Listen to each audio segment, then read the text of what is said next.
దినం ఏర్పాటు చేయబడిన ఈ ఆరాధనకు చెందిన అందరికీ మన ప్రభువును రక్షకుడైన యేసుక్రీస్తు నామమున శుభములు పలుకుతున్నాం. Once again, we invite you all, we greet you all in the matchless name of our Lord and Savior Jesus Christ. దేవుని సన్నిధి చాలా గొప్పది. The presence of God is a blessing. The presence of God will make such a difference in our believer's life. ఎందుకంటే దేవుని సన్నిధి మనకు ఆశీర్వాదం, దేవుని సన్నిధి మనకు దీవెన. ఒక మాట చెప్పాలంటే ఎవరి divine and matchless blessing in the presence of God. ఆధ్యాత్మికమైన భౌతిక సంబంధమైన సకలమైన ఆశీర్వాదం. ఒక మాట చెప్పాలంటే దేవుని సన్నిధిలో విమోచన ఉంది. There is a deliverance in the presence of God. There is a comfort in the presence of God. There is a salvation in the presence of God. There is a healing in the presence of God. Yesayya సన్నిధిలో ఆదరణ ఉంది, యేసయ్య సన్నిధిలో నెమ్మది ఉంది, యేసయ్య సన్నిధిలో స్వస్థత ఉంది, యేసయ్య సన్నిధిలో మానవుని యొక్క పాప క్షమాపణ ఉంది, యేసయ్య సన్నిధిలో విడుదల ఉంది, విమోచన ఉంది. అటువంటి జీవమం కలిగిన యేసయ్య సన్నిధిలో మనం ఉన్నాం. అందుకే సామ్ 144లో ఉంటారు చాప్టర్లో, ఇట్టి స్థితి గల వారు ధన్యులు, యెహోవా తమకు దేవుడి గాగల జనులు ధన్యులు. ఈ లోకములో 250 దేశాలు ఉన్నాయి. There are 250 countries in the world. కానీ ప్రభువు యొక్క అమూల్యమైన రక్తము చేత విమోచించబడి, we are the God's people, we are the dedicated people, we are the most blessed people on earth. ప్రభువు యొక్క అమూల్యమైన రక్తము చేత విమోచించబడ్డ, ఆయన నామము ముద్రించబడిన ప్రజలు, ఆయన చేత విమోచించబడి, ఆయన కొరకు బ్రతికి, ఆయనకొకరు నమ్మకమైన విశ్వాస క్రైస్తవుని జీవితమును జీవించే వారము దేవుని బిడ్డలైన మనము. ఎందుకంటే బంగారముతో వెండితో మనం విమోచించుకోలేదు. The most valuable and most precious thing in the entire universe, the blood of Jesus Christ. Yesu రక్తము కంటే విలువైనది లోకములో సర్వసృష్టిలో ఏం లేదు. వెండి కంటే, బంగారము కంటే, వజ్రవైడూర్యాల కంటే, ఈ లోకంలో ఉన్న సంపద కంటే, దేవదూతల కంటే, కిరూబులు సరాముల కంటే కూడా ఉన్నతమైనది, అతి ప్రశస్తమైనది, అతి పరిశుద్ధమైనది యేసు రక్తం, the blood of Jesus Christ. మరొకసారి ఆరాధనకు వచ్చి మీ అందరికీ మన ప్రభువును రక్షకుడైన యేసుక్రీస్తు నామమున శుభములు పలుకుతున్నాం. From book of Genesis to revolution, ఆది కాండము నుండి ప్రకటన గ్రంథం వరకు చాలా అధ్యాయాలు ఉన్నాయి. 66 గ్రంథాలు బైబిల్ గ్రంథములో వేలాది వచనాలు ఉన్నాయి. ప్రతి మాట జీవము కలిగినది. Every word in the Bible, every verse in the Bible, every chapter in the Bible. దేవుని వాక్యం మన బైబిల్ గ్రంథంలో ఉన్న ప్రతి మాట, ప్రతి పదము, ప్రతి వచనము, ప్రతి అధ్యాయం చాలా ప్రాముఖ్యమైనది. ఒక మాట చెప్పాలంటే అటు పాత నిబంధన గ్రంథాలు కానీ, నూతన నిబంధన గ్రంథాలు కానీ ఒకే వ్యక్తిని ఆధారంగా చేసుకొని రాయబడ్డది. The whole Bible has concentrated only one person, that is Lord Jesus Christ. అది పాత గ్రంథాలు, book of Genesis, the book of Genesis, the book of Exodus, ఆది కాండము, నిర్గమ, లేవి, సంఖ్యాకాండము నుండి మలాకి గ్రంథం వరకు, మత్తయి సువార్త నుండి ప్రకటన గ్రంథం వరకు బైబిల్ గ్రంథం అంతా కూడా ఒకే ఒకరిని ఆధారంగా చేసుకుని రాయబడింది. ఆయనే మన రక్షకుడు, విమోచకుడు యేసు ప్రభువు. He the God, he the creator of the universe. ఆయనే సర్వసృష్టిని చేసిన వాడు, సర్వసృష్టి నడిపించిన వాడు, సర్వసృష్టి మీద ఆధిపత్యము కలిగిన వాడు. అదే దేవుడు 2000 సంవత్సరాల క్రితం ఒక మానవునిగా ఈ లోకాలకు వచ్చి అనేకమైన అద్భుతమైన కార్యాలు చేసి, అనేకమైన ఆధ్యాత్మిక విషయాలు బోధించి, మానవుల కొరకు రక్తము కాచి ప్రాణము పెట్టి సమాధి చేయబడి 3వ దినాన తిరిగి లేచిన వాడు మన రక్షకుడు, విమోచకుడు యేసు ప్రభువు. యేసు అంత గొప్ప దేవుడు గాని, ఆయనలాగా త్యాగము కలిగిన వాడు గాని, ఆయనలాగా యేసేలాగా మన కొరకు రక్తము కాచిన వాడు ఈ సర్వశిష్యులు ఎవరు లేరు. ఒక మాటలో చెప్పాలంటే చాలాసార్లు మనం ఏమనుకుంటామంటే క్రైస్తవులు మాత్రమే యేసే ఆదర్శంలో కాదు. ప్రపంచంలో ఉన్న ప్రతి మానవుడు ఆచరించదగిన అనేకమైన విషయాలు యేసే బోధించాడు. దినం చూసాడు. What is the importance today? We are going to take the bread and wine. రొట్టె ద్రాక్షం తీసుకోబోతున్నామా? జనరల్గా ఏమనుకుంటాం, రోజు మనం రొట్టెలు తింటుంటాం. మనం అయితే మామూలుగా అన్నం కడిగి తింటాం. కానీ వెస్టర్న్ పీపుల్ అమెరికా, ఇంగ్లాండ్ దేశాలకు వెళ్ళిపోతే, కెనడా, ఆస్ట్రేలియా దేశాలకు వెళ్ళిపోతే వారు ఏం తింటారంటే రొట్టె తింటారు. ఇలాగ మనం కూడా ఎప్పుడైనా అసలు జ్వరం వచ్చిన ఎదురైనా రొట్టె తింటుంటాం. కానీ రొట్టె అంటే ఇది అది అటువంటి రొట్టె కాదు. ఒక దేవుడిని అభిషేకించి దేవుని సందులో ప్రతిష్ఠించి దేవుని సందులో ప్రార్థన చేసినప్పుడు the bread will became the body of Christ.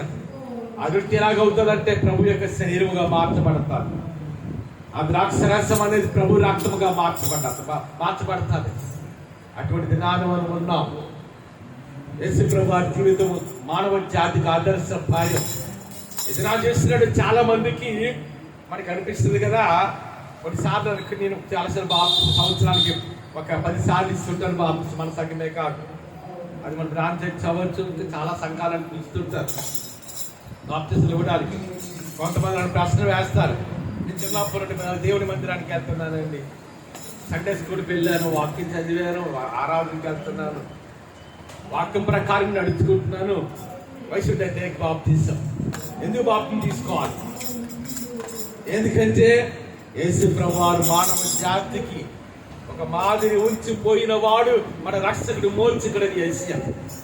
ఒక మాట తెలుసా, ఆయనే దేవుడు, ఆయనే సృష్టికర్త, సర్వసృష్టిని నడిపించేవాడు, సర్వసృష్టి మీద ఆధిపత్యము కలిగిన వాడు, మహాగరుడు, మహోన్నతుడు, సర్వోన్నతుడు, సర్వశక్తి సంపన్నుడు, సర్వసృష్టికి ఆధారభూతుడు, కోటి నామాలు కలిగిన వాడు, మన రక్షకుడు, మోచకుడని యేసయ్య. కోటి సూర్యుల ప్రకాశము కలిగిన వాడు. అది పరిచయం వెంటనే ప్రారంభించిన ఒక మాట మీరు గుర్తుంచుకోడు, వాక్యం తెలిసినోడు కొంత తెలుస్తుంది. ధర్మశాస్త్రము ఒకే ఒకరి జీవితంలో నెరవేర్చబడాలి, అది యేసు ప్రభువారు. మనం ధర్మశాస్త్రం నెరవేర్చట్లేదు, ఎందుకంటే మనం కృపాకాలంలో ఉన్నాం. ఈ లోకంలో మానవుడు ఒకసారి దేవుని సందులో మోకని పర్సనల్ ఎందుకంటే ఏ భాష మాట్లాడాడు ఒక్కసారి దేవుని సందులో మోకుంటాడు. పేదవాడైనా, ధనవంతుడైనా, అందము కలిగివాడైనా, అందము లేనివాడైనా, ఎటువంటి వాడైనా ఒక్కసారి ఒక స్త్రీ కానీ పురుషుడు కానీ చెంది బిడ్డగా యేసయ్య సందులో మోకరించి, నాయనా నీ రక్షణ నాకు నీ విమోచన ఇస్తానంటే ఖచ్చితంగా మన ప్రార్థన వింటాడు. Ever God is the God of hearing prayers. మన దేవుడు ప్రార్థన వినే దేవుడు, ప్రార్థన వినని దేవుడు కాదు, గుర్తుంచుకోండి. మన కష్టాల్లో విడిచిపెట్టిన దేవుడు ఎంత మాత్రము కాదు, మన శ్రమల్లో విడిచిపెట్టిన దేవుడు ఎంత మాత్రము కాదు. మన కన్నీరు గారుస్తా, ఆయన కన్నీరు గారుస్తా. ఆ మాట కూడా బైబిల్లో ఉంది. లాజరుకు రోగిగా ఉన్నప్పుడు ఆ నక్క చెల్లెలు మార్త మరియా దేవాల సన్నిధిగా యేసయ్యకు వర్తమానం పంపిస్తాడు. ఇదిగో నాయనా, నీవే ప్రేమించే లాజరు రోగిగా ఉన్నాడు. ఎవరు ప్రేమించిన వాడంట? ఎవరమ్మా? లాజరు యేసయ్యని ప్రేమించడము కాదు, యేసయ్య లాజరుని ప్రేమించాడు. రోగి అంటే ప్రభువారికి తెలుసు. The God knows everything. The God knows every part in our life. ఆయన సర్వోన్నతుడు కాబట్టి సర్వాంతర్యామి ఆయనకి తెలియదంటే ఏమీ లేదు. ఏదైనా మందిరానికి వచ్చాం, ఒకరి పక్కన ఉన్నవారు హృదయం ఏముందో మీకు తెలియకపోవచ్చు, మీ ఎదురుగా ఉన్నవారు హృదయం ఏంటో మీకు తెలుసుకోవచ్చు. కానీ మన అందరూ అంతర్గత ఎదిగిన వాడు యేసు ప్రభువారు. ఆయనకి తెలియనిదంటే ఏమి లేదు. కొన్నిసార్లు మన కష్టాలు ఎవరితో చెప్పుకోలేము, మన శ్రమలు ఎవరితో చెప్పుకోలేము. కొన్నిసార్లు ఒక స్త్రీ భర్తతో కూడా చెప్పుకోలేదు కొన్ని సమస్యలు. భార్యతో చెప్పుకున్నాడు కొన్ని ఒక ఎవరికైనా ఏదైనా పరిస్థితులు వచ్చాయనుకోండి, he cannot share with her wife. భార్యతో చెప్పుకోలేదు, బిడ్డలతో చెప్పుకోలేదు. మన ప్రతి కష్టాలు ఎవరు చెప్పుకోవచ్చు? యేసయ్య చెప్పుకోదు. Our God is the God of hearing prayers. ఆయన ప్రార్థన వినే దేవుడు మాత్రమే కాదు, ఆయన ప్రార్థనకి సమాధానం ఇచ్చే దేవుడు. The God will answer our prayers. వెంటనే లాజరు ఇలా రోగి ఉన్నాడు, మార్త మరి వర్తమానం పంపిస్తే అక్కడ యేసయ్య ఏం చెప్పాడు తెలుసా? గాస్పెల్ ఆఫ్ జాన్ చాప్టర్ 11లో, ఈ రోగము మరణము కొరకు వచ్చినది కాదు, కానీ ఈ యొక్క రోగము ద్వారా దేవుని నామము మహింపరచబడాలి, దేవుని నామము గణపరచబడాలి. ఆ దినాన్ని 1000 మంది ప్రజలు, లక్షల మంది ప్రజలు, ఒక మాట గుర్తుంచుకోండి, చావు బతుకుల మధ్య ఉన్న ఒక వ్యక్తికి వెళ్ళి ప్రార్థన చేస్తే స్వస్థ వస్తే అది పెద్ద అద్భుతం కాదు. అంతేనా? పెద్ద అద్భుతం కాదు. ఏది గొప్ప అద్భుతం తెలుసా? చనిపోయిన 4 దినాలు లాజరును బ్రతికించడం. It's a great miracle in the ministry of lord.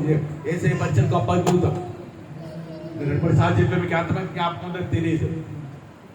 తెల్లగా డాక్టర్స్ ఏమంటారంటే గుండె అయిపోతే మరణము, బ్రెయిన్ డెడ్ అయితే బ్రెయిన్ పైతే మరణం అంటారు. బైబిల్లో మరణం అంటే అది కాదు. శరీరం నుండి ఆత్మ వేరవటం మరణం, భౌతిక సంబంధమైన మరణం. అంతేనా? బౌద్ధిసం అర్థం ఏంటంటే శరీరం నుండి ఏంటి వేరవుతుంది, ఆత్మ వేరవుతుంది. ఎప్పుడైతే శరీరం నుండి ఆత్మ వేరవుతుందో మన గుండె పనిచేయదు, బ్రెయిన్ పనిచేయదు, బ్లడ్ సర్క్యులేషన్ ఆగిపోతాయి, మొత్తం బాడీ ఫంక్షన్ కానీ ఆగిపోతుంది. మనకి ఏంటంటే ఒక రోజు అయిపోయింది అనుకోండి, శవం ఇంట్లో ఉంచుకుంటే వాసన వస్తుందని మనకు తెలిసి, కానీ నిజమేంటి తెలుసా, మన ఆత్మ శరీరం విడిచిపెట్టిన ఆ క్షణం నుండి బాడీ కొలాప్స్ అవుతుంది. ఎందుకంటే కొన్ని వందలు బర్రెలు చేసిన వాడు నాకు తెలుసు. ఏంటవుతామా, ఒక శరీరం నుండి ఆత్మ వేరైన క్షణం నుండి, చనిపోయిన క్షణము నుండి, నిద్ర క్షణం నుండి ఏంటవుతుంది, శరీరము కుళ్ళిపోవడం స్టార్ట్ అవుతుంది. అది మనకి తీయడానికి ఒక రోజు తీసుకుంటాం, అంతేనా. మామూలుగా రాత్రి బాగాలేనప్పుడు వెళ్ళి స్వస్థపరిస్తే అది వేస్తే గుర్తుపు కాదు. That is not the real miracle of God Jesus Christ. ఏంటి పెద్ద అద్భుతము, చనిపోయాడు 4 దినాలు 5 లాట శరీరము కుళ్ళిపోయి ఉంటుంది. వాక్యం కొంచెం లోతుకి వెళ్తే ఒకే ఒకటి శరీరం కుళ్ళిపోలే, అది యేసే శరీరం. యేసే శరీరం కుళ్ళిపోయి శరీరం నుండి ఆత్మ వేరైన తర్వాత మానవుడికి రక్తం కాల్చాడు, ప్రాణం పెట్టాడు. అని సమాధిలో 3 రోజులు ఉన్నాడు. శుక్రవారం నుంచి మధ్యాహ్నం 3 గంటల కానీ ప్రాణం విడిస్తే ఆదివారం తెల్లవారు 3 గంటల వరకు ఆ శరీరంలో ఎటువంటి కుళ్ళు కూడా పట్టలేదు, చిన్నది కూడా ప్రభుకు ఆ శరీరం కొలాప్స్ అవ్వలేదు. దానికి కారణం ఏంటంటే అది పరిశుద్ధుడు కాబట్టి, ఎటువంటి పాపము లేనివాడు కాబట్టి, ఎటువంటి నేరము లేనివాడు కాబట్టి, అంతేనా. అందుకే అంటాడు కదా వాక్యంలో, బైబిల్లో, కీర్తనలోనే ఎదుకులో ఉంటాడు, నీ ఆత్మను పాతాళంలో విడిచిపెట్టు, నీ పరిశుద్ధిని. అంటే లాజరు చనిపోయిన 4 రోజులైంది, కులిపోయింది సరిగ్గా. సమాధికి ఒకే మాట, లాజరు బయటికి రమ్మని చెప్పినప్పుడు ఎలాగొచ్చారంట, ప్రాత వస్త్రములు కలిగిన వాడుగా. కొన్నిసార్లు మనకు అర్థం కాదు ప్రాత వస్త్రాలు అంటే ఏంటి, అది యూదుల ఆచారం. యూదులు ఎవరైనా చనిపోతే మనం అనుకోండి, మామూలుగా ఏదో మగవాళ్ళు అయితే ప్యాంట్ షర్ట్ వేసో లుంగి కట్ట, లేకపోతే ఆడవాళ్ళు చేరుకట్టు బర్రెలు చేస్తాం. యూదుల ఆచారం అది కాదు. ఆ దినాల్లో తొలిచూచిన సమాధి నుండి యేసుప్రభు కాలంలో అది ఏం చేస్తారంటే ఒక మృతదేహానికి బట్ట చుట్టి ఆ పేద వస్త్రాలు కలిగిన వాడు బయటకు వచ్చాడు. ఎంత గొప్ప దేవుడు చూసారా. కాబట్టి ప్రభు జీవితం ఒక ఆదర్శప్రాయం. యేసు ఏం చేశాడు తెలుసా, ఆయన వెంటనే పరిచయం ప్రారంభించాడు. ఏం చేశాడు, మొట్టమొదటిగా కబాబ్ తీసి, అంటే మానవునికి ఒక మాదిరి అయిన జీవితము జీవించిన వాడు మన రక్షకుని మోక్షకుడిని చేశాడు. ఆయన బాప్ని తీసుకునే పరిచయం ప్రారంభించారు. ఆయన బాప్ని తీసుకోకముందు పరిచయం ప్రారంభించారు. If you meditate from the Gospel of Matthew, Mark, Luke and John, Mattayi, mark, లూకా, యోహాను సువార్తలు చూడండి. యోహాను సువార్తలు క్లియర్గా లేదు కానీ మత్తయి సువార్తలు కనిపిస్తుంది. లూకా సువార్త అయితే ఏముంటుందంటే, ఆయన భోజనం మొదలు పెట్టినప్పుడు ఎన్ని సంవత్సరాలంట, 30 ఏళ్ళ ఈడు గడవాలి. 30 years old. But he started the ministry, the Lord Jesus Christ. ఆయన పరిచయం స్టార్ట్ చేసినప్పటికి ఆయన వయసు ఎంత అంటమ్మా, 30 సంవత్సరాలు. మరి అనుకుంటాం కదా, ఎందుకు 30 సంవత్సరాల వరకు ప్రభువారు ఆగారు? తన ముందు ప్రభువారు ఏం చేశారు? లూకాసు 2:52, యేసు జ్ఞానమందును వయస్సునందును దేవుని దయలో మనుషుల దయల మధ్య Jesus was improved in 4 different things. Jesus was improved in wisdom, in knowledge, in the favor of God and the favor of man. ఈ 4 విషయాల్లో 12 సంవత్సరాల నుండి 30 సంవత్సరాలకి ఎదిగారు. ధర్మశాస్త్రం ఏం చెప్పింది తెలుసా? ఒక వ్యక్తి మనకంటే మన భారతదేశం అనుకోండి, ఒక 15 సంవత్సరాల అమ్మాయి తీసుకెళ్ళి పెళ్లి చేస్తే నేరం, చట్టం. మన భారతదేశ చట్టాల ప్రకారం నేరం. భారతదేశ చట్టాలు ఏం చెప్తున్నాయంటే, పురుషుడికి 21 సంవత్సరాలు రావాలి, స్త్రీకి 18 సంవత్సరాలు, అది వివాహ వయసు. అలాగే ధర్మశాస్త్రం ప్రకారం ఒక వ్యక్తి ఎప్పుడు యవనస్తుడు అవుతాడంటే 30 సంవత్సరాల వయసు. అది ధర్మశాస్త్రం. ధర్మశాస్త్రం కొట్టివేయడానికి వేసి రాలే, ధర్మశాస్త్రం నెరవేర్చడానికి వేసి. అందుకే యేసు ప్రభువు ధర్మశాస్త్రం నెరవేర్చి ఆయన 20 సంవత్సరాల వయసులో, 25 సంవత్సరాల వయసులో, ఈవెన్ 29 సంవత్సరాల వయసులో ఆయన పరిచయం ప్రారంభించారు. అంత ఏజ్ ఆఫ్ 30 years, 30 సంవత్సరాల వయసులో వేసి ఆ పరిచయం ప్రారంభించారు. ఎంత గొప్ప దేవుడు చూసారా. ఆ 30 సంవత్సరాల వయసులో ప్రారంభించారు. అది ప్రభు జీవితంలో కొన్ని ప్రాముఖ్యమైన ఘట్టాలు. There are some important events in the Lord Jesus, in the life of Lord Jesus Christ. In his 3.5 years ministry, ఆయన 33 సంవత్సరాల జీవితంలో, ఆయన 3.5 సంవత్సరాల పరిచయంలో కొన్ని ప్రాముఖ్యమైన ఘట్టాలు ఉన్నాయి. మొట్టమొదటి ఏంటంటే యేసు ప్రభు యొక్క పుట్టిక. ఈ భూమి మీద ఎవడైనా అడగమచ్చు మనకి, మా దేవుడు గొప్ప, మా దేవతలు గొప్ప అంటే ప్రతి వారిలో కూడా ఏదో ఒక నేరం ఉంటుంది, ఏదో దోషం ఉంటుంది. మనం ఎవరు పరిపూర్ణులు లేము. పరిపూర్ణుడు ఒక యేసే మాత్రమే. ఆయన కృప చేత ఆయన నమ్ముకోవడం ద్వారా పరలోకానికి వారసులు అయ్యారు. పరిపూర్ణుడు అక్కడ ఆయనే పరిపూర్ణుడు. అందుకని ఒకసారి చూడండి, ఆయన బాప్తిని తీసుకున్నారు, పరిచయం ప్రారంభించారు. కాబట్టి ప్రభు యొక్క పుట్టిక చాలా ప్రాముఖ్యమైనది. రెండవ చూసినప్పుడు ప్రభు యొక్క బాప్తిసం. మూడవదిగా ప్రభు యొక్క ఉపవాసం 40 దినాలు. This was start. He fasted 40 long days. He wanted to conquer the devil. ఆ పాదిని జయించాడు. 40 రోజులు ఉపవాసం ఉన్నాడు. అందుకే లూకాసు స్తోత్రం ఉంటుందిరా, అప్పుడు యేసు ఆత్మబలముతో, అంటే ఎప్పుడు యేసు ఆత్మబలతో ఉపవాసం ఉన్న తర్వాత ప్రార్థన సాధించలేదంటే ఏమి లేదు. దేశాల గమనమును మార్చగలిగినది నీతిమంతులు పరిశుద్ధులు చేసే ప్రార్థన. Prayer can change the hearts of the people. Prayer can change the nations. మానవ గమనాన్ని మార్చగలిగినది, దేశాల గమనమును మార్చగలిగినది, మానవ హృదయాన్ని మార్చి ఆ పరలోక రాజ్యానికి తీసుకెళ్ళగలిగినది నీతిమంతులు పరిశుద్ధులు చేసే ప్రార్థన. ఒక బిడ్డన్నారు అనుకోండి, మా పాప ఉంది, ఒక్కోసారి 11 లేట్ అవుతుంటుంది, ఏదో అలాగా పనిలో పడిపోయి ప్రార్థనలో పడిపోయి 11 అవుతుంది, 7 స్టార్ట్ చేస్తుంటుంది. పాస్టర్ గారికి ఎలాగుంటుంది, నాకు తిరిగి నాకు హృదయంలో ఎలాగైపోతుంది, గుడ్డు పిన్నట్టు అయిపోతుంది. బిడ్డ ఆకలి తేడుస్తుంది, ఆకలి తేడుస్తుంది. అంతేనా? మన బిడ్డల మీద మనకు మమకారం అంటుంటే ఏమా తల్లి ప్రేమ ఎలాగుంటుందంటే నీకు కథ చాలా చెప్పాను. ఒక కాపుకంట కొడుకు పుట్టాడంట, చిన్న బిడ్డ పుట్టాడ బాగా చనిపోయాడంట. ఎంతో కష్టపడి బిడ్డను పెంచుతుంది ఒక ఉదాహరణగా. ఎక్త వయసుకు వచ్చింది, కష్టపడి పెంచింది, బాగా పని చేసి కూలి పని చేసి బిడ్డ ఎక్కువ వయసుకు వచ్చాడు, మంచిగా వివాహం చేసిందంట. తల్లి ప్రతి తల్లి చేస్తుంది. వివాహం మీద భార్య వచ్చింది కొడుక్కి. వెంటనే ఏం చేస్తున్నాడు, తల్లిని అశ్రద్ధ చేయడం ప్రారంభించాడు.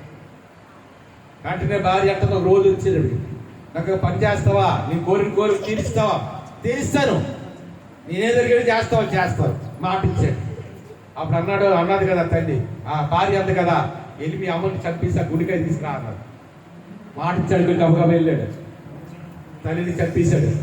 ఆ గుడిని తీసుకొస్తున్నాడంట. వెంటనే నడుస్తున్నప్పుడు పరిగెట్టి వస్తున్నాడేమో, ఒక రాయి తగ్గి కింద పడిపోతే గుండె అంటుందంట, బాబు దెబ్బ తగిలేదా అంటే సామెత, నిజం కాదు. గుండె మాట్లాడదు, అది సామెతే. కానీ ఆ సామెతలో కూడా నీతి ఉంది. ఒక నీతి ఉందంటే, ఒక సత్యం ఉంది, ఒక నీతి ఉంది. ఆ నీతి ఏంటంటే తల్లి ప్రేమ ఎలా ఉంటుందమ్మా, అలా ఉంటుంది. నీ తల్లిని ప్రేమించిన దానికంటే నీ తల్లి నీ కొరకు రక్తం కార్చలేదు, నీ తండ్రి నీ కొరకు ప్రాణం పట్టలేదు. కానీ మన రక్షకుడు విమోచకుడు ఏసయ్య. మనం లోకములు ఉంటాడు కానీ, మనం దేవునికి దూరముగా ఉంటాడు కానీ, ఇంకా మనం విగ్రహారాధన ఉంటుంది కానీ, ఇంకా మనం దేవుని మాటకి అవిధేయులుగా ఉంటుంది కానీ, మనందరి కొరకు రక్తం కాల్చిన వాడు. ఎంత రక్తం కాల్చాడు తెలుసా? ఆమె శరీరంలో ఆఖరి రక్తం ఉంటుంది. ఆమె శిలువలో రక్తం కాలుస్తున్నప్పుడు ఆఖరికి ఒక బంట్రోజు వచ్చాడు. ఏం చేశాడంటే పక్కలో మల్లెపూడి పొడిచాడు. ఏసై చనిపోయాడే ఉన్నాడంట. ఎందుకంటే ఆయన ఎముకల్లో ఒకటి ఇక్కడ విలువబడలే. ఏటొచ్చింది తెలుసా? ప్రభు యొక్క పక్కలో నుండి రక్తము, నీరు, water, the blood and water came from the belly of Lord Jesus Christ. ఆయన పక్కలో ఏడొచ్చిందంటమ్మా, ఒకటి రక్తం వచ్చిందంట, రెండోది నీళ్ళు. అందరి రోజులో blood the body of Jesus Christ at the time of crucifixion. ఆయన శిలువ యాగం అవుతున్నప్పుడు ఆయన శరీరంలో రక్తం లేదు, అందుకని ఏంటి గారిందంట, రక్తం వచ్చిందంట, నీళ్ళు వచ్చారు. నీ భార్య నీకు రక్తం కార్చలేదు, నీ భర్త నీకు రక్తం కార్చలేదు, నీ కడుపుడు పుట్టిన బిడ్డలు నీకు రక్తం కార్చలేదు. కానీ మన రక్షకుడు విమోచకుడు యేసయ్య, ఆయన మనకు రక్తం కార్చాడు, ఆయన ప్రాణం పెట్టాడు. ఒకసారి చూడండి. అందుకని ఒకసారి చూద్దామా? లూకాసు వార్త, gospel of Luke chapter, the gospel of Luke chapter 3, లూకాసు వార్త 3వ అధ్యాయము చూడండి ఒకసారి. 23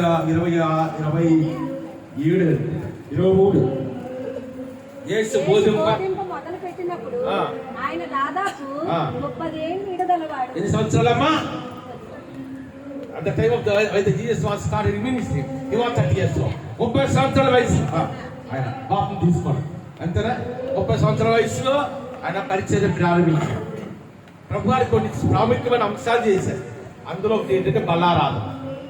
ఏమా ఆ రెఫరెన్స్ తీస్తే చాలా సమయం అవుతుంది. ఇక్కడ వాతావరణం కూడా బాగాలేదు. ఆ మాట మీరు గుర్తుంచుకోండి. అటు సిలువకి వెళ్ళాలి ముందు రాత్రి శిష్యులు పిలిచాడు. అందులో పిల్లలు అంతేనా? ప్రభు జీవితంలో చూసినప్పుడు ఎవరికి ఇవ్వాల్సిన ప్రాధాన్యత వాళ్ళకి ఇచ్చాడే. ఆయన ప్రజలతో గడిపిన సమయం కొంత ఉంది. ఆయన కొండ మీద ప్రసంగం చేశాడు. ఏ శరీరం నా బాగుంటుంది. ఈ యొక్క కొండ మీద ప్రసంగం మధ్య 5 అధ్యాయం నుండి 8వ అధ్యాయం ఉంటారు. It's a popular message in the world. It's a familiar message. ప్రపంచమంతా చాలా ఒక దౌర్జన్య జీవితంలో అనేక సార్లు బోధిస్తాడు. ప్రతి సంఘాలకు కూడా మన భారతదేశ ప్రపంచం ఏదే సంఖ్య. ఒకసారి చూడండి, ఆయన సిలువకి వెళ్తారు ముందు రాత్రి ఏం చేశారంటే ఆయన బలారాధన ఆచరించారు. మొట్టమొదటి యేసు ప్రభు జనసమూహంతో గడిపిన సమయం వేరు. ఆయన అనేకమైన అద్భుతమైన కార్యాలు చేశాడు. అనేకమైన రోగాలు బాగు చేశాడు. కొన్ని వేల మంది, లక్షల మంది ప్రజలు ఆయన వెంబడించారు. వేసి ఎక్కడికి వెళ్ళినా కొన్ని వేల మంది ఆయన చుట్టూ ఉంటారు. బైబిల్లో దానికి చాలా సార్లు రిఫరెన్స్ కనిపిస్తుంది. ఆయన ఎక్కడికి వెళ్ళాం లాజరు సమాధికి వేసేస్తారంటే ఆయన చుట్టూ వేల మంది అన్నారు.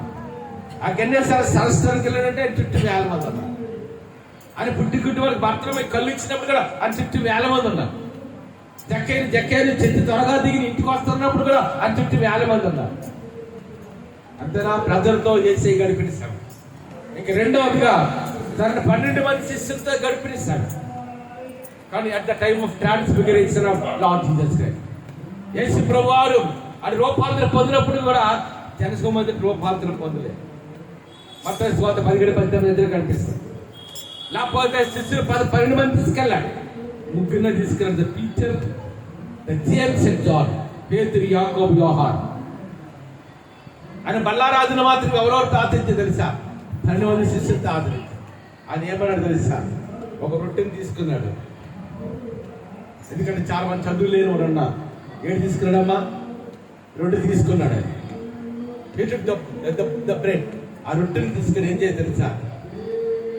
తెలుగులో అయితే ఆయన కృతజ్ఞతాస్తుతి చెల్లించి.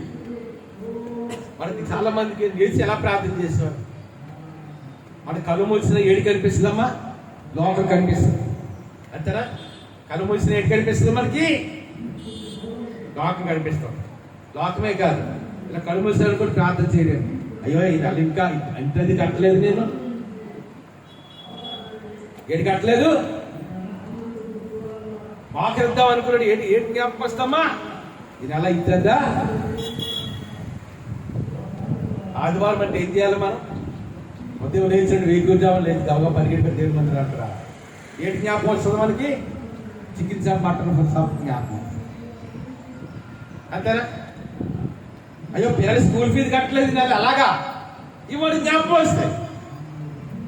తెలుగులో ఒక సామెత ఉంటారు, నారు పోసేవాడు ఏరిపోయినా నారు పోసేవాడు. మనం పిలిచినాడు ఆ పసుపు పరుగు పెడతారా? అమ్మ నేను పసుపు పెడతాను చెప్పండి. కరోనా టైంలో ఒక రోజంతా భోజనం చేయలేదని చేసి అమ్మా ఒక్క లేదు. మరి కరోనా టైంలో పోషించండి, మా అమ్మలకు పోషించరా? ఆకాశపక్షులను చూడు, అవి వెత్తవు కొయ్యవు. దేవుడు వాటిని మనం అంటే 10 కేజీలు 50 కేజీలు బస్తా బియ్యం తెచ్చుకొని మన వంటగదిలో పెట్టుకుంటాం. ఎప్పుడు అవసరమో తప్ప తెచ్చుకోవడానికి. కొంతమంది ఏం చేస్తారంటే 1 కేజీ మటన్, ఒక 2 కేజీ చికెన్ తీసుకుని తెచ్చుకుంటారు. ఎప్పుడు కావాలంటే అవి వండుకోవడానికి ధనవంతులు. అంతేనా? ఆ కాకులు ఉన్నాయి, పక్షులు ఉన్నాయి. వీటికి మామూలుగా లేకపోతే అడవిలో ఎన్నో క్రోమగాలు ఉన్నాయి. అడవిలో లేళ్ళు, దూపులు, సింహాలు, ఏది ఎన్నో ఉంటాయి. ఎవరు పోషిస్తున్నారు వాటిని? మనలాగా బియ్యం బస్తాలు తీసుకొచ్చి ఇంట్లో అది పెట్టుకో కదా. అందుకే ప్రభు అంటారు, ఒకసారి నక్కలకు బొరియలను ఆకాశపక్షుల వాసన కలదేవా కానీ మనిషి కుమారు తలదాచుకుంటే కూడా స్థలం లేదంటాడు ప్రభు. అంతేనా? అంటే ప్రభు జీవితంతో ఎంత గొప్పవాడే. అందుకని తెలిసినప్పుడు ఆయన శిష్యులతో గడిపిన సమయం, ఆయన బాప్తిసం తీసుకున్నప్పుడు ఆయన లాస్ట్ అప్పుడు బలరాజును ఆదరించినప్పుడు 12 మంది శిష్యులు ఉన్నారు. ఆయన రొట్టెని తీసుకున్నాడు. ఆ రొట్టెలు తీసుకుని ఎవరికి కృతజ్ఞత చెప్పాడమ్మా? తండ్రికి కృతజ్ఞత అవసరం చెప్పాడు. అప్పుడు అన్నాడు కదా, ఇది మళ్ళా విరిచాడంట. విరిచి ఏం చేశాడు? తన శిష్యులకి ఇచ్చాడు. ఇది మీ కొరకు అప్పగించబడబోతున్న రహస్యం. ఇది మనమే కాదు, ప్రొటెస్టెంట్ ఎన్నో డినామినేషన్స్ ఉన్నాయి. పెంటెకోస్టల్ అంటాం, ఎవెంజలికల్స్ అంటాం, బాప్టిస్ట్ అంటాం, లూథరన్స్ అంటాం, ఈవెన్ రోమన్ క్యాథలిక్స్ ఉన్నారు. ఈ భూమి మీద ఇంచుమించు 300 కోట్ల మంది క్రైస్తవులు ఉంటే అందులో 150 కోట్ల కంటే ఎక్కువ మంది రోమన్ క్యాథలిక్స్ ఉన్నారు. అంతేనా? పేదల సమాజం మీద కట్టబడ్డది ఆ వాటికన్ సిటీ అనేది, సెంట్ పీటర్ బ్యాసిలిక్ అంటారు. అది ఇట్లీ దేశంలో రోమ్ పట్టణంలో ఉంటుంది. అక్కడే పోపు ఉంటాడు. ఈవెన్ రోమన్ క్యాథలిక్లు ఎలాగుంటారు చూడడానికి కొన్నిసార్లు వెళ్ళారు. వాళ్ళు కూడా ప్రతి ఆరాధన ఏం తీసుకుంటారు? రొట్టె ద్రాక్షలు తీసుకుంటారు. ఎందుకంటే ప్రభువారు క్రైస్తవ సమాజానికి కొన్ని నియమాలు, నిబంధనలు పెట్టారు. మనకి దినాలు రక్షణ అంటే చాలా సులభం అయిపోయింది, కానీ పాతనాటి కాలం రక్షణ అంటే చాలా కష్టం. చాలా అందరూ అతిపోస్తుంది. స్థలంకి వెళ్ళడానికి లేదు. కేవలం ఆవరణలో ఉండాలి యూదులందరూ. కేవలం యాజకులు మాత్రమే పరిశుద్ధ స్థలంకి వెళ్ళడానికి ఉంటుంది. మిగతా వాళ్ళందరూ ఆవరణలో ఉండిపోవాల్సిందే. యాజకులు మాత్రమే ఎక్కడికి వెళ్ళాలి? పరిశుద్ధ స్థలంలో వెళ్ళడానికి అవకాశం ఉంది. అది యూదులు ఇశ్రాయేలు అయితే వెళ్ళడానికి లేదు పరిశుద్ధ స్థలంలో. ఇంకా ఇంకో భాగం ఉంది దేవుని మందిరంలో, మోస్ట్ హోలీ ప్లేస్ అంటే అతి పరిశుద్ధ స్థలం. దాంట్లోకి వెళ్ళడానికి యాజకులకు కూడా లేదు. ఒక ప్రధాన యాజకుడు కూడా, అది ప్రధాన యాజకుడు వెళ్ళాలి. అది కూడా సంవత్సరానికి ఒకసారి వెళ్ళాలి. ఒకప్పుడు అన్ని నియమాలు ఉండేది. ఆ దినాల్లో దేవుడిని నమ్ముకోవడం అది చాలా కష్టం. కానీ దినాలు అలా కాదు, మన కృపాకాలంలో ఉన్నాం. కాబట్టి ఎప్పుడైతే దౌర్జన్యుడు ఆ రొట్టెను తీసుకొని విరిచి ప్రార్థన చేస్తాడో, that particular bread will convert as the body of Christ. Yesu ప్రభు శరీరం అయిపోతుంది. ఆయన రొట్టెని శిష్యులతో తిన్న తర్వాత అక్కడ తాపీలేదు. ఆయనంట రాక్షసులు తీసుకున్నాడంట. ఇది మీ కొరకు మళ్ళా ప్రార్థన చేశాడు. మళ్ళా తండ్రి కృతజ్ఞతాస్తులు చెల్లించాడు. అప్పుడు ప్రభు చెప్పిన మాట అంటే, ఇది మీ కొరకు చిందించబడవలసిన నా నిత్య నిబంధన రక్తం అన్నాడు. అంతేనా? అంటే బ్రెడ్ మీకు ఒక విషయం మీకు తెలియదు. అదే మాటని పౌలు భక్తి కొరింథీ రాసిన పత్రికలు అంటాడు కదా, అది అయోగ్యముగా తీసుకోకూడదట. అంతేనా? ఒక ట్రైన్ ఎగ్గామనుకోండి, ఒక అరగంటకో గంటకో టీటీ వస్తాడు. 7 చూపించమంటాడు అమ్మా, 7 చూపించమంటాడు అమ్మా టికెట్. ట్రైన్కి అయితే, బస్కి అయితే ఏం చేయాలి? టికెట్. ఏదైనా చెక్కింగ్ కాడికి అట్లాంటికి వస్తాయి. అంతవరకు తెలుసు. విమానం ఎక్కడానికి పని చేయాలి. విమానం ఎక్కడికి వెళ్ళదు తెలుసా? మన విమానం ఎక్కిన తర్వాత ఎవరో ఆ టికెట్ కలర్ వచ్చి మళ్ళీ ఫ్లైట్ టికెట్ ఆడగలరు. ఆ ఎంట్రన్స్లో ఆపుతారు. వాళ్ళు ఆ సెక్యూరిటీ వాళ్ళు ఉంటారు ఎంట్రన్స్. ఎందుకంటే విదేశాలకు వెళ్ళారు కాబట్టి పరిచయం మాకు తెలుసు. ఎంట్రన్స్ ఆపుతారు. విమానం ఎక్కడో తెలుస్తారు. ఆపడుగుతాడు, వేరే ఒకటి టికెట్ అంటారు.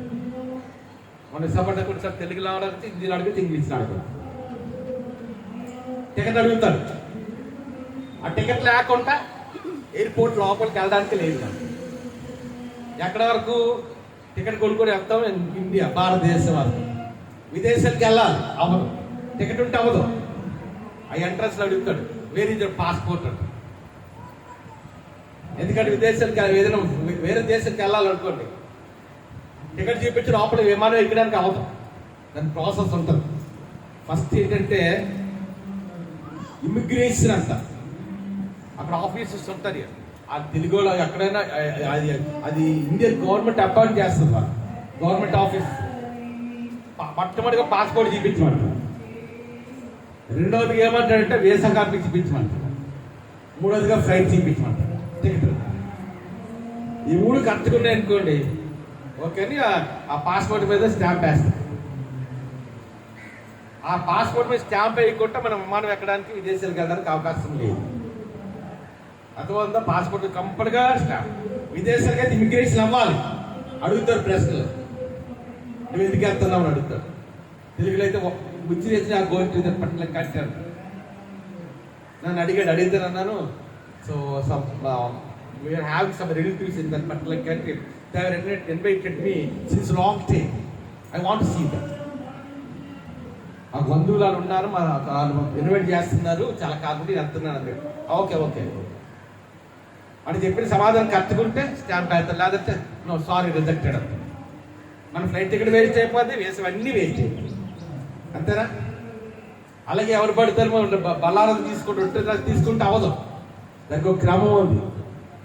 అందుకంటాడు పౌలు, ఎవడు అయోగ్యముగా ఈ రొట్టెలు తినో ఈ గిన్నెలో ద్రాక్ష వారు దేవుని మాటకు ఏమవుతారంట, అంతేనా? అయోగ్యముగా తీసుకోకూడదు. దేవుని సన్నిధిలో మళ్ళా మనం ప్యూరిఫై చేసుకోవాలి, దేవునికి అవిధేయతంటే ఒప్పుకోవాలి, దేవుని సన్నిధిలో మళ్ళా ఆయన రక్తం చేత కడగబడాలి. అప్పుడు ఆయన రొట్టె తీసుకొని రాక్షసులు తాగాలి.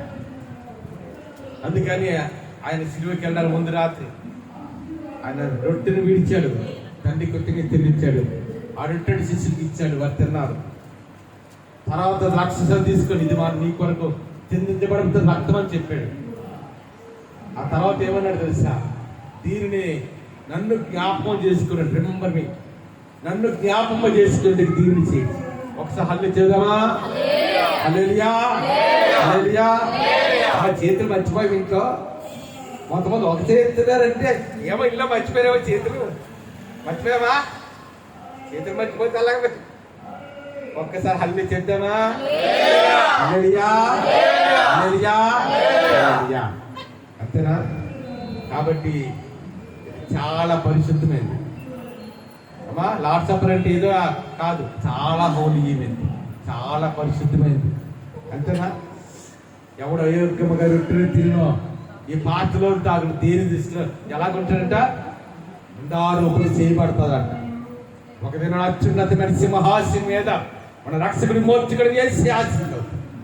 ప్రతి మానవుడు అయితే తీసుకురాబడతారు.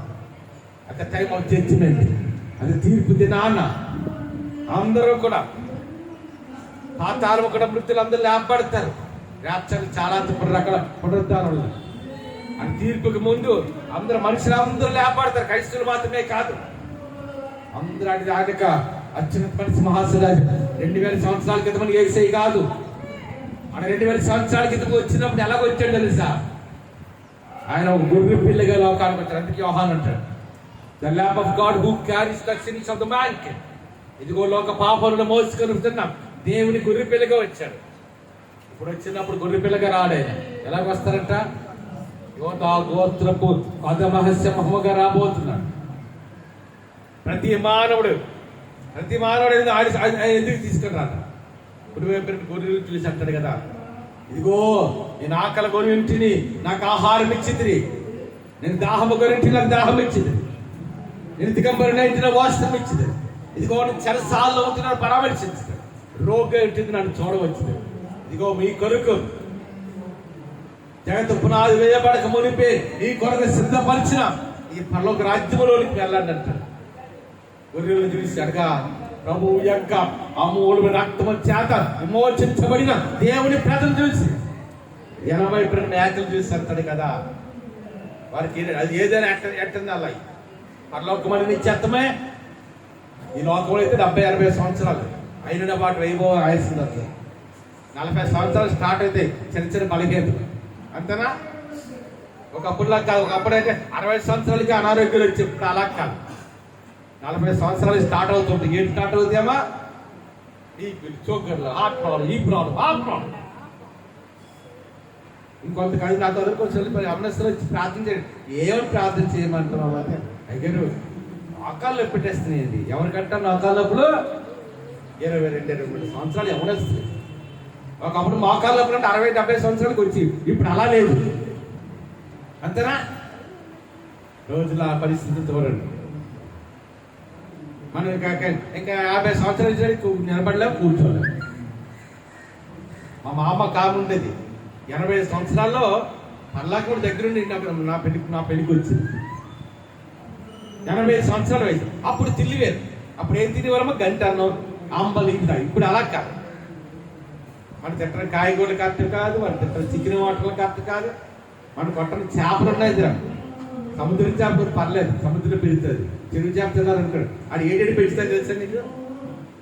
ఈ కోళ్ళకి బ్రాయిలర్ కోళ్ళకి ఏది పెడతారో అదే ఆహారం వాడి పెడతారు.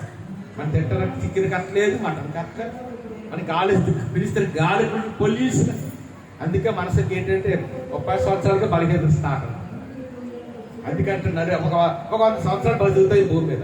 పరలోకం అలా కాదు కదా, ఎటర్నల్ లైఫ్, నిత్యత్వం. ఒకసారి యేసయ్య దగ్గరికి వెళ్ళామంటే కోట్ల సంవత్సరాలు పరలోకంలో ఉంటాం. నిత్యత్వం, ఎటర్నల్ లైఫ్ అంటే eternal kingdom of God, eternally Jerusalem. నిత్యత్వం పరలోకం అంటే కోట్ల సంవత్సరాలు యేసయ్యతో ఆ బంగారు వీధుల్లో వజ్రాలు బావడంతో మహిమలో ఉంటాం. దేవదూతులతో పాటు, పరిశుద్ధులతో పాటు, 24 పెద్దలతో పాటు. నరకానికి వెళ్ళారు అనుకోండి, అది కూడా ఎటర్నలే. నరకానికి వెళ్తే ఒక 10 సంవత్సరాలు బతుకుతాను, మళ్ళీ నేను భూమి మీదకి వచ్చి మళ్ళీ రక్షణ పొందితే వేసేట్టు అవ్వదు. నీ బాగా తినబడిందే నేను సృష్టికర్త ఏం చేయాలి?